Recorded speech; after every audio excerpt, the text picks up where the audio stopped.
그러면 지금 이제 저온, 고온, 열충격, 진동까지 했으면 복합 스트레스 컴바인드 서머 앤드 바이브레이션 스트레스 시험을 진행을 하게 되는데 리밋은 USL 우리가 정해놓은 스펙에서 고온을 진행하고 저온을 진행하게 됩니다.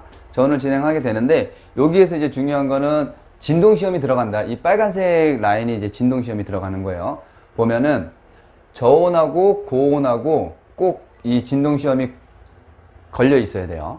그래서 LSL, USL 진동이 들어가고 한 스텝 더 올려서 그 다음에 다시 LSL, USL 이렇게 진행이 돼야 되는 겁니다. 그러면 저온, 고온 왔다 갔다 하면서 진동, 스트레스가 들어가고요. 그 다음에 또 저온, 고온 가면서 한 스텝 올린 진동 시험이 또 들어가고, 그래서 이걸 계속 반복하는 거예요. 진동 시험을 한 스텝, 한 스텝, 한 스텝 올리면서 쭉 진행을 하는데 보통 이제 5스텝을 진행을 하게 되는데, 그럼 여기가 5G, 5GRMS, 10GRMS, 15, 20, 뭐 25, 이렇게 30, 이렇게 올라가겠죠? 이랬을 때 우리 제품은 저온, 고온, 스펙 리밋에서 진동을 같이 줬더니 이상이 없더라. 이렇게 되면 종합적으로, 복합적으로 우리는 어떤 환경에서 그리고 우리가 설정해 놓은 리밋 안에서 잘 동작하더라 라는 걸 이제 확인할 수가 있게 되겠죠. 그래서 이제 필드에서 보게 되면 이런 복합 스트레스가 적용되는 필드가 분명히 있겠죠. 예. 예를 들어서 뭐 고온 저온이 왔다 갔다 하는 그런 필드는 없겠지만서도 고온에서 진동을 했더니 이상이 없더라, 있더라 라는 것들이 필드에서 이제 적용이 되는 거예요. 그래서 고온에서 진동했더니 이상 없고, 또 스텝 올려서 고온에서 진행했더니 이상 없고, 저온에서 이상 없고, 이런 거를 복합 스트레스에서 확인을 할 수 있게 되는 겁니다. 종합적으로 보면 우리가 찾은 LDL, LOL, 그 다음에 UOL, UDL 이렇게 찾게 되는데, 이 찾은 디스트럭트 리밋이나 오퍼레이팅 리밋이나 이런 것들 찾게 되면 디자인 스펙을 정의를 할 수 있게 됩니다. 그러면 예를 들어서 LOL이나 LDL이 이쪽으로 더 가더라, 그리고 UOL이나 UDL이 이쪽으로 더 오더라, 그러면 디자인 스펙의 스펙트럼을 더 넓힐 수가 있겠죠. 그죠? 이렇게 되면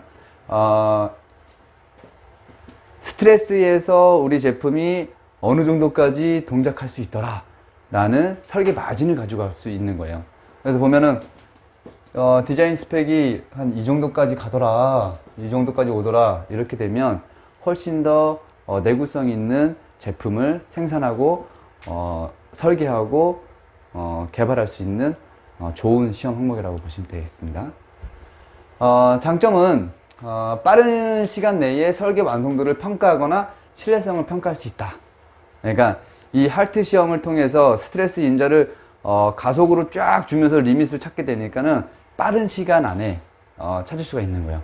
예를 들어서 필드에 제품을 동작을 시키고 나서 스트레스 인자를 가속을 주지 않는다고 하면은 엄청나게 오랜 시간 동안 오퍼레이팅을 하고 제품의 결함이라던가 이런 것들을 찾아낼 수 있겠죠. 그래서 빠른 시간 안에 설계 완성도에 대한 평가를 하거나 신뢰성을 평가할 수 있다. 그리고 잠재적 고장 모드, 설계의 위크 포인트, 주요 부품을 확인을 할 수 있는데, 보면 디스트럭트 리밋에서 고장나는 부품들이 있을 거라고요. 찾아보면. 그러면은 이 고장나는 부품들을 스펙을 더 높이던가, 아니면 어떤 배리어 처리를 해가지고 이 부품을 좀 더 보호한다던가, 이런 것들을 할 수 있겠죠. 그 주요 부품에 대한 것들, 그리고 위크 포인트를 찾아내고, 그리고 잠재적 고장이 되는 모드도 찾을 수가 있는 거예요. 제품이 여러 가지 모드가 있는데 어떤 모드에서는 고장이 더 빨리 나고 어떤 모드에서는 고장이 좀 덜 나더라, 이런 것들도 확인할 수가 있을 거고, 디자인 베리피케이션 테스트 설계도 가능하고요. 그 다음에 위크 포인트를 드러나게 하는 중요 스트레스도 확인할 수가 있게 돼요. 이거 굉장히 중요합니다. 위크 포인트를 드러나게 하는 중요 스트레스라고 하는 게 우리 제품은 이상하게 특정 스트레스에서 제품이 계속 고장이 나더라. 그렇다고 하면 그 위크 포인트를 찾고 그 다음에 주요 부품들을 바꾸면 되겠죠.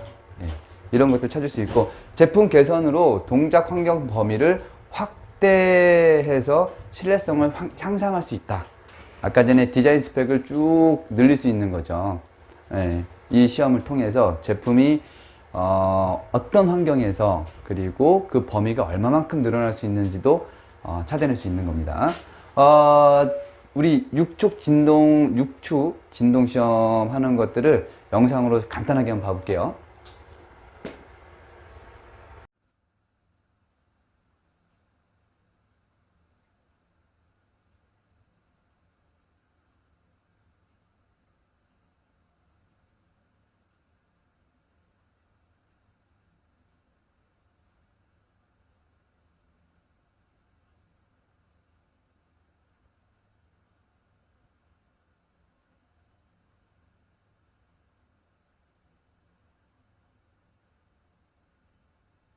영상에서 보셨다시피 SMPS 그리고 또는 이제 PCB에 장착이 된 컴포넌트들이 6축 진동을 받으면서 흔들리는 영상을 좀 보시게 됐는데, 보면은 되게 진동에서 이제 취약점은 리드 타입, 그러니까 SMD 타입들은 PCB에 꽉 붙어가지고 크게 이루어지지 않는데, 그렇지 않고 리드로 되어 있는 것들은 계속 흔들리게 되겠죠. 그러면 언젠간 끊어지게 될 거예요. 그리고 SMD 타입도 냉납이 됐다던가 좀 댐이 잘 안 된 것들은 들뜨거나 또는 이탈이 되는 현상들이 발생을 합니다.